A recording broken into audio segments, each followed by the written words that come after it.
Hi guys, today I'm going to make some fermented jalapenos. I have a big bag of jalapenos here, and I'm wearing gloves. I don't usually wear gloves when handling peppers, but when you're handling this many peppers, I'm just going to take the precaution and wear the gloves. So I'm just going to rinse these off just to clean them up a little bit. And I'm going to put these in a 3% brine solution and let them ferment. This is a really simple ferment, so all I'm going to do is take off the stem, and I'm just going to slice it probably, I don't know, 3/8 of an inch, sort of thick slices.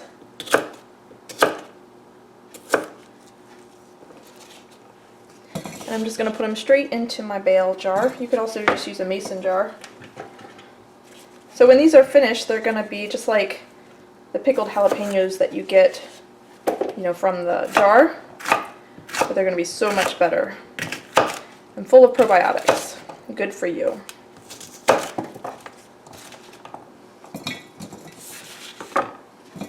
Alright, so I have my jar filled with my sliced jalapenos. You can cut them, slice them however you want. You can even do them whole if you want. And I'm going to just cover these with brine, and to hold them down I'm going to use cabbage leaves. And what I'm going to do is I'm going to put the cabbage leaves in first, because if I put the brine in first, it'll just stir up all of these seeds, and then it'll be harder to keep the seeds under to put the cabbage leaves on top of the seeds once they're sort of in a solution. So I'm going to pack some cabbage leaves down on top before I add the brine, and then when I pour the brine on top of the cabbage leaves, it'll slowly trickle down through the jalapenos without stirring up all of those the seeds. So you want to make sure that you're keeping everything submerged under the brine, which includes the seeds. That will contribute to mold. Make sure everything is well under the brine, and I'm going to hold everything down with these cabbage leaves. To make a 3% brine, it's just water and salt. You can use whatever kind of water you want and whatever kind of salt you want. But I will make 3% brine by putting 3 grams in every 100 grams of water. So I'll measure out, let's do 800 grams. Close enough. So for 800 grams of water, I need to add 24 grams of salt.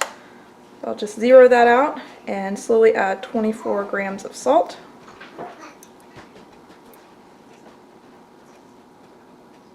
Okay. Now just stir to dissolve. Once my 3% brine is made, I'm just going to pour it gently over top of the cabbage, let it trickle down into the jalapenos.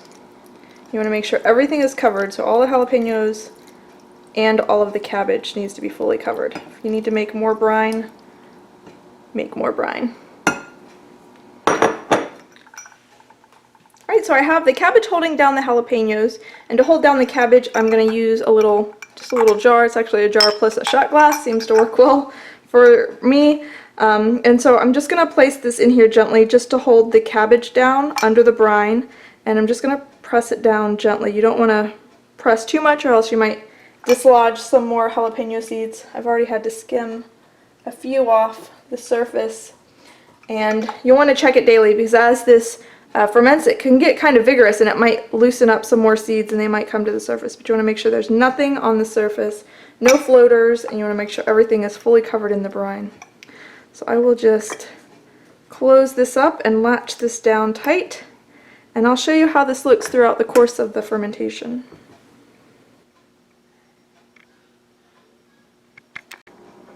And here's a look at the jalapenos. They're still bright green, and it's bubbling a little bit, and the liquid has gotten a little bit cloudy. A few seeds have escaped to the top, so I'll have to fish those off. So here's the jalapenos. They're a little bit more of an olive green, not quite the bright green they were when I first put them in. And the brine is cloudy, and the top is clear. And then when I open this, you can see a few bubbles coming out. I have plenty of seeds on the surface that I'm going to have to skim off. So far, so good.